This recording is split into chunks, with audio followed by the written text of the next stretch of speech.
Dun dun dun dun! Welcome to the presentation of... What's this video called? The Dreamtime, an ancient metaverse of consciousness. If you're following along in all the radical changes and transformations of the 21st century so far, you'll know about a concept emerging today called the Metaverse. While Facebook might have you believe it was their idea, although they didn't say that directly, the Metaverse has been growing for years now. It is, in essence, a new version of the internet. And over the next 10 years, we'll see businesses, schools, entertainment, and mystery schools enter into a shared three-dimensional virtual reality, just like what you saw in Ready Player One. But while the Metaverse relies on new technology being created in order for us to experience it, the Dreamtime relies on remembering what we already have. A biological metaverse that comes built into the human body and connects us with each other and the whole freaking universe! Hey, don't forget about the multiverse. We'll get to that! The Dreamtime is an energetic field which we are a part of, which links and connects all of us together through thought, emotion, imagination, and memory. This energetic field is both internal and external to us, operating through both time and space. In science today, it's become common to conceptualize underlying forces or dimensions that make up our experience in the material world, but which are either outside of our ability to perceive or so tiny that they follow entirely different laws than the ones that we do. The point being that these forces, dimensions, or quantum realities are informing our reality and experiences in subtle and mysterious ways. Spiritually speaking, these are sometimes referred to as the astral plane or the fourth or fifth dimension. Usually you're talking about one or the other or both at the same time, which might just vary depending on your belief system. For other people, it could be the kingdom of heaven or nirvana, like these other realms that are around us, influencing us, but are outside of our ability to conceptualize or perceive other than perhaps mystical states of consciousness and expressions of those with each other in the form of art and description and language. This question, what's on the other side, or where are the DMT elves, has eluded us for so long. And the concept of the Dreamtime helps greatly to elaborate upon this understanding. It's kind of like the biological metaverse. And by the end of this video, you're going to see how the Dreamtime will transform our whole world forever.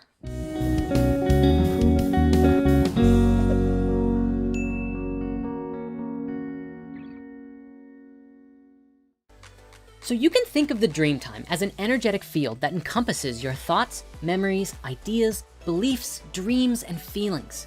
Each of us has this within us. It is the experience of our internal world. Literally everyone has a Dreamtime, and it's distinguished through different vibrations of thought and feeling, vision and memory, light and darkness. It is the place of your imagination, but it's also the place where you remember things, just a different compartment of it.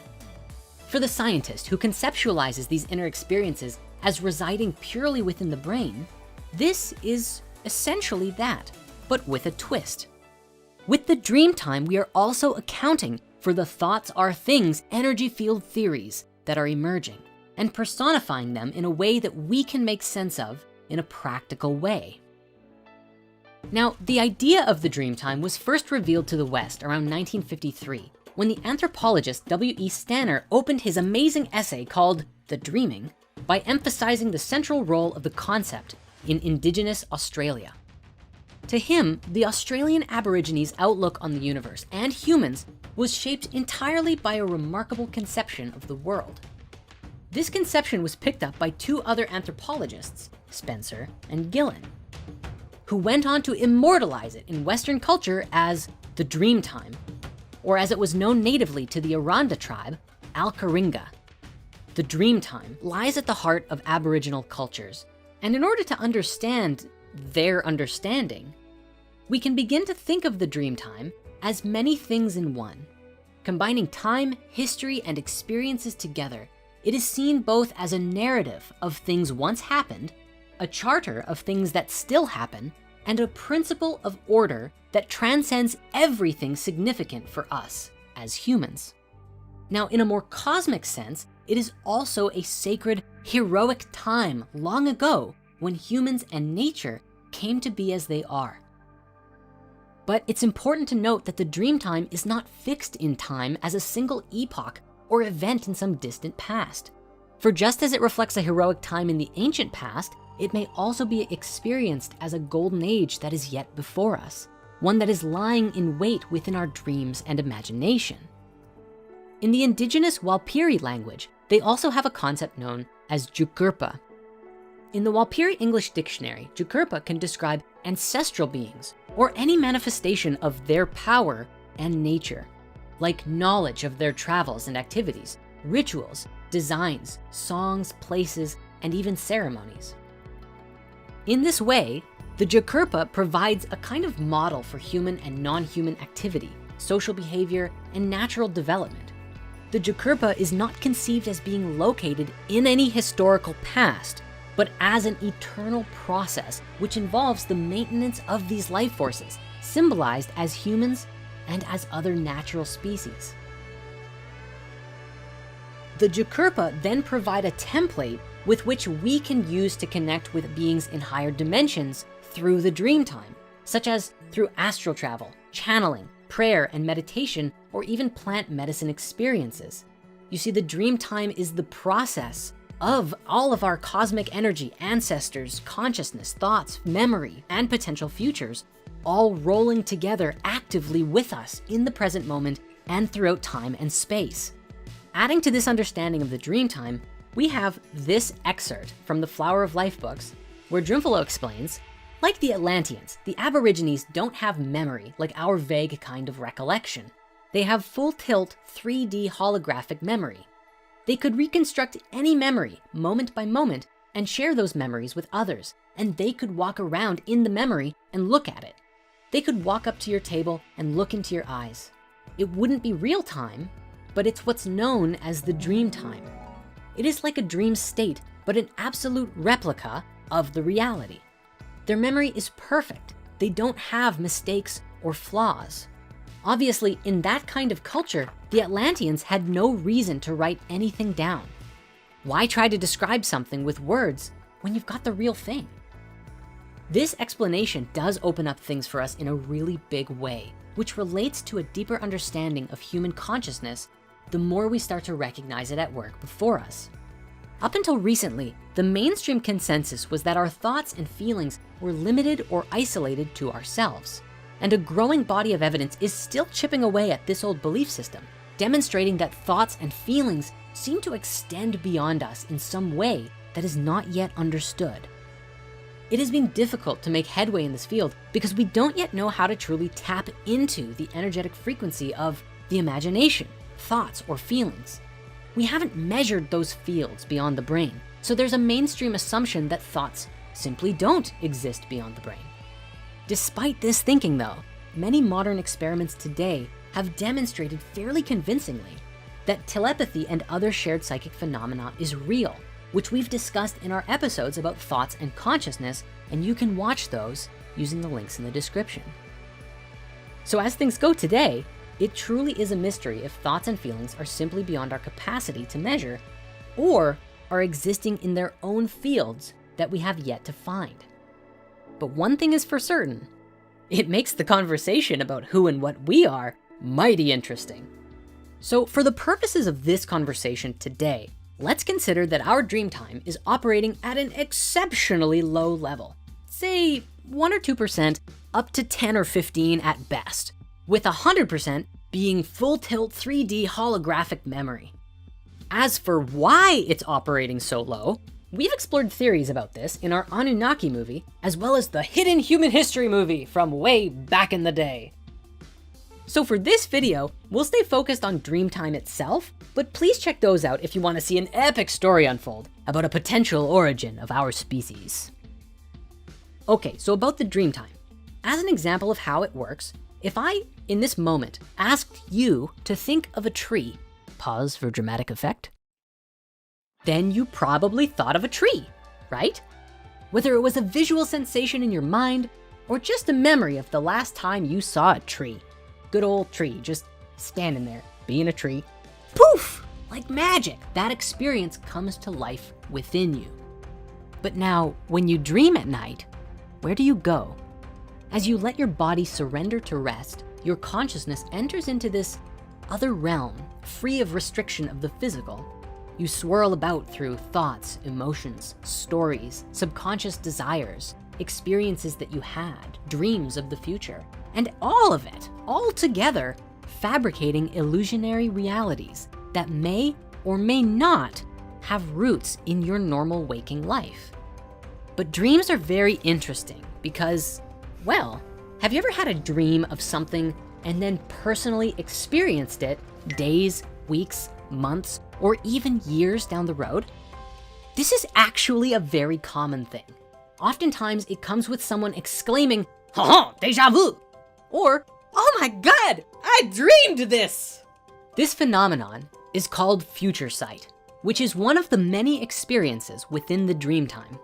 While it's unclear today as to where the dream time exists, whether in the quantum realm or some other dimension we haven't measured or even discovered scientifically yet, it's very possible that the dream time shares a behavior that we find with quantum particles, which is retrocausality, otherwise known in popular media as a kind of time travel. In the delayed choice quantum eraser experiment, quantum particles have been observed interfering with their own path or trajectory, both forwards and backwards in time, at least from our perspective observing them. In this, we theorize that our thoughts too can interact with past and future potentials and realities. Regarding the common phenomenon of dreaming the future into form, we can even theorize that the dream time, our mind, thoughts, feelings, imagination, are not as limited as we are and connect us past, present, and future. So whether the visions of the future were delivered back in time through memory from your future self, or your mind leapt forward while dreaming into a potential future and created the pathway for you to live and experience that, either way, there's a great deal to unpack and explore here. Now, before we get too excited, straight up, this is Pandora's box. I mean, once you open this box, you really can't close it. I really should put the warnings before this, though. We have a number of videos planned all about the dream time and how it works. But for now, to bring it all back to the beginning, this is where the concept of the metaverse comes in. The existence of virtual reality is useful as a model by which we today can somewhat conceptualize the dream time. Further, as this is a tech-driven 3D reality space that we all enter into together, we can see that the metaverse is a product of our collective dream time, which has imagined the creative potential of the metaverse to unfold before us. And with awareness of the dream time, we can use our technologies and our virtual spaces to help us learn and connect more with our inner dream time by stimulating all kinds of experiences that transcend what we believed was possible to experience. To make a long story short, while it may take time, over the following decade and beyond, we're going to continue taking our technology and our integration with it further. But we will also take our understanding of consciousness and who we are to new heights, so long as we bring that mindfulness into everything that we create. As these two worlds merge together, our dream time and our technology, we begin a journey of fundamental transformation. One that will transform our means of existence even more fundamentally than every known technology that came before it.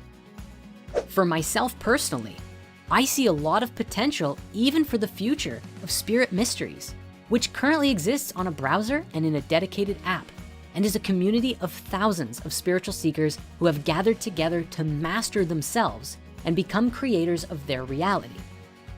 For so long, I've dreamed of creating a physical spirit center, a place of sacred gathering for people to come from all around the world for healing, learning, and sacred authentic connection.